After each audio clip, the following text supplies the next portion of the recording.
Do you agree, Meghan, that the path of least resistance for rates is actually lower? We actually have an assumption that rates will stay higher for longer. So heading into Jackson Hole, we're not expecting a major policy shift out of the Fed. We do think they could discuss a higher neutral rate. If they do so, our economists expect that would be implemented by holding rates higher for longer here, and so well into 2024. If you look at credit markets, we are pricing in very low risks related to that. So we've rallied to the tights of the year at the end of July and now have bounced off of that a bit, but not much in the way of pricing expectations of higher rates. We're going to delve deeper into Jackson Hole in just a second. But Eric, if we do wind up having, though, higher for longer, how does that affect tech? Because there was a conversation earlier this week that NVIDIA was actually leading the rates volatility rather than the other way around. Yeah, certainly the higher for longer narrative would be a risk to our equity strategy team's view.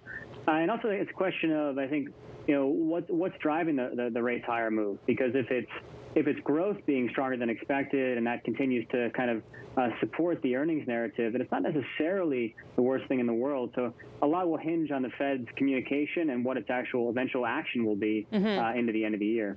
Okay, what sets us up before we go to Jackson Hole is the sentiment. Real quick, guys. Meghan, what's the sentiment right now in the market as we do head into Jackson Hole?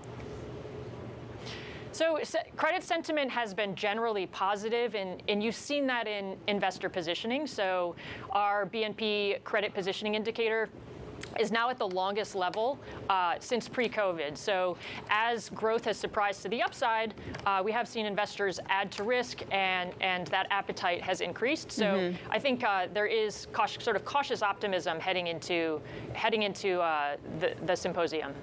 For the market, what do you think, Eric? Is the sentiment a little bit too bullish now as we head in there because of NVIDIA? How's the setup? Well, we've certainly seen a trend this year, Alex, of the divergence between a couple of big names and the overall index as a whole. Thinking about Jackson Hole, and I'm sure we'll get into this in more detail in the next few minutes here, but I think there's some anticipation that Powell will talk about maybe higher structural rates, higher R-star. And if he doesn't do that, we're still in the summer doldrums. You could still well see some further risk on here to the extent that he kind of delivers a very ho-hum speech.